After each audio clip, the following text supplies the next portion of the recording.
Chapter 23.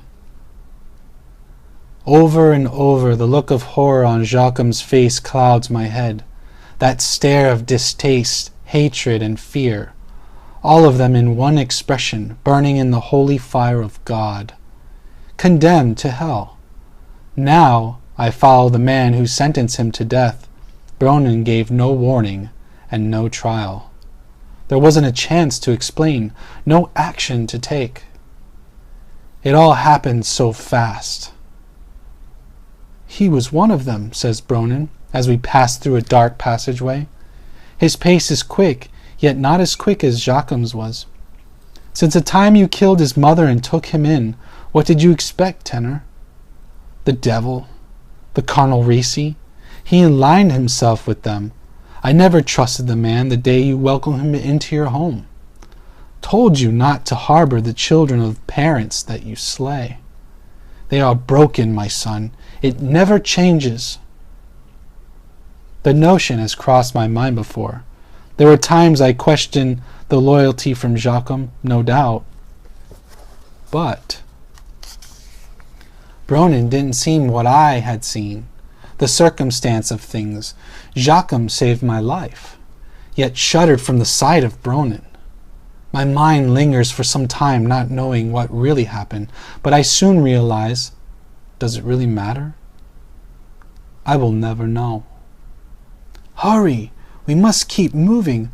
If my assumption is correct, there isn't much time. My mind races. Assumption? What exactly did Bronin know? I say nothing despite my desire to know. I have known the man since I was a child. He saved my life more than once, and possessed all the wisdom of God within him like an earthbound saint. I give him the benefit of the doubt. The man is old and run down. This place has claimed more of his soul than he probably knows, and I am sure he thinks the same for me. I trust him, for I have nothing left to believe in. He is more than a man of God to me. He is a friend. The only one I have left, it seems. Running through another corridor, I follow Bronin closely, noticing his muscles tense through the various tears in his black garb. I know his adrenaline is peaking. After crossing a chasm and severing the ropes to the bridge, the Daverhound's pursuit ends. They watch us from afar, jumping over one another, barking and whining as we make our escape. I notice a long cut on Bronin's forehead I did not see before. He must have gone through hell at the time of our separation, the library transformed to a fiery inferno, the burning debris falling down like rain. Yet all this time he was alive. He must have traversed other paths, seen events I did not. How he found me, I do not know. I know if I ask him, his answer will be God. Down there, says Bronin. We are at the crest of a long flight of descending stairs. Each step I take, the stones seem to tremble from the pressure. If you linger too long, they will break. I have not taken but 10 steps before stopping at a gaping hole. I hear creaking and I know I must press forward. Leaping across with ease, I turn back to help catch Bronin as he clears the gap. Rocks skitter across the steps, falling off the edge, descending into a void of air. Moving along more cracked surfaces, we eventually reach the bottom and come to understand the magnitude of this chamber. Tall pillars of stone reach to the ceiling and line the walkway directly in the center pathway. To its sides, great burning urns light the entire cave. In either direction, jagged rocks form a natural barrier around the walkway. It would be impossible to traverse its hidden secrets. Great swooping tunnels enter and exit at different levels, some hundreds of feet in the air, some below eye level. Its grandness swallows me up. Bronin pushes past me, pointing at the far end of the walkway. That is where the carnal Risi took Dorian. Beyond the doors. I hear him breathing heavily. Come. Time is precious, he says, without stopping. Clearly he is on a mission. The doors are massive and remain open wide, welcoming anyone to come in. Bronin doesn't wait for me, and already is halfway across the walkway when I realize how quiet the surroundings are. There are no sounds from the river in the distance, no echoes from scattering rocks as we pass, nothing. Only the scraping of our boots across stone. I had counted 6 carnal risi, Bronin says over his shoulder, never taking a break in his stride. Following behind him, I contemplate his words. 6 carnal risi escorting Dorian by the wrists. Bronin continues on about the vampires as if they have some significant meaning. It is clear they have my son. 6, he says again, then stops in mid-stride. That's not good, he whispers over his shoulder to me. I give him a puzzling look. His eyes go wide. They're supposed to be 7. In the distance, a thunderous roar echoes through the cavern like an explosion. It's followed by the sound of crumbling rocks and falling stalactites until the avalanche ceases completely. I look to Bronin for answers. He shrugs his shoulders, and I look back into the vastness of the cave. All is quiet again, except for the faintest sound of squeaking. It gets louder and louder, turning into hideous shrieks, forcing me to cover my ears. "Get back!" shouts Bronin. I scramble, taking cover behind one of the blazing urns. Sitting with my back against it, I turn my head to see Bronin doing the same. He peers his head around the side, ducking it back in. Bats swarm past, flying with incredible speed. One after another, their wings flap in a frenzy. Another moment, and they would have taken our heads off. A bat flops to the ground near my leg, apparently having hit the urn in its flight. Bouncing around like a fish out of water, I bring my boot down on it, crushing its body over the stone floor. I look over at Bronin to make sure he is all right, and he is staring off into nothing. His eyes look glazed over, as if in a trance. High above, the bats swarm about in synchronized fashion, shrieking louder and never ceasing. They vanish through the open doorway, the passage Bronin and I intended to go through. "Quick!" I say, leaping up. Bronin seems to snap out of his trance, startled at my sudden outburst. Running over to him, I grab him by the shirt, forcing him to get up. "You said 6 carnal risi," I say, looking into his icy blue eyes. "That was the 7th." Only the strongest of vampires have the ability to change into a swarm of bats.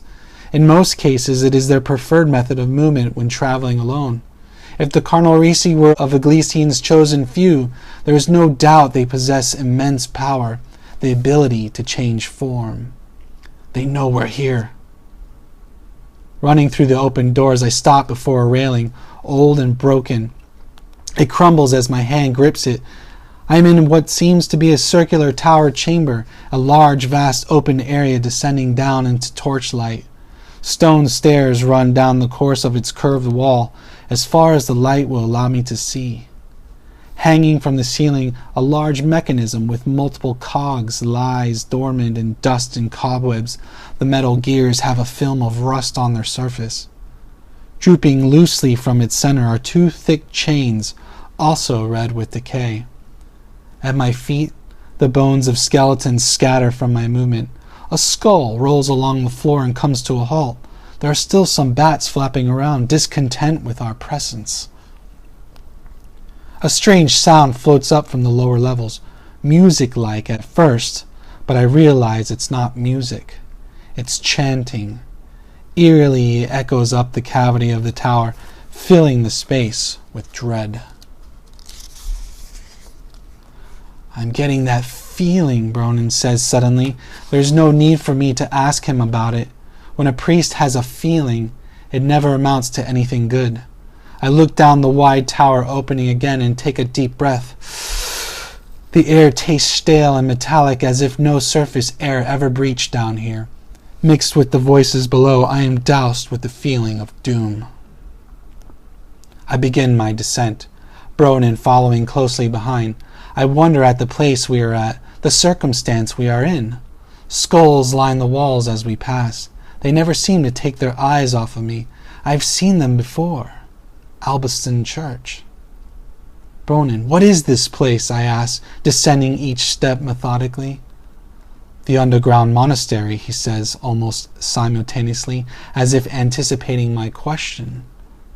He is very close behind me. His words are in my ear. It takes me a moment to understand what he's saying. Lord Eglesian's abode, his resting place during the hours of the sun. I increase my pace, moving as fast as I can down the stairs without tripping over myself. The carnal Risi have brought my son to this place, and I cannot imagine what for. The fear I had before was nothing compared to this. I begin running down the stairs at this point, no longer caring if I fall. At least I will get to the bottom faster. I descend into twinkling torchlight of this horrible place.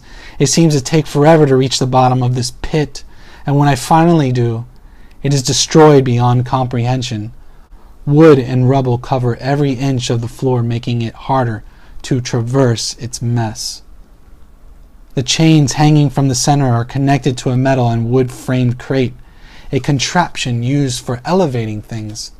Covered in webs, silvery spiders shimmer in the light as they emerge from the various shadows about the chamber. The doors I need to pass through are across the room, open just enough where the bats escape through. I begin climbing over the debris, scrambling toward them, tossing broken planks of wood aside. Damn it, the chanting is getting louder. There's a loud bang from somewhere above that echoes down the tower shaft, rattling everything around me. Someone is coming, says Bronin. His voice is frantic. He's having difficulty moving through the wreckage as well. I imagine the seventh member of the carnal Risi emerging from the shadows, swooping down the stairs with long, sharp nails, coming to slit our throats. I turn and focus on getting through the mayhem despite the turmoil around me. My heart is racing. Sweat drenches my face despite my cold breath. Reaching the doors, I wedge them open enough so that my proofing can fit through, and I stop, unable to think, move, or speak. My blood runs colder than ice, for I hear the worst thing a father can hear while alive on this earth: the sound of his child screaming for his life.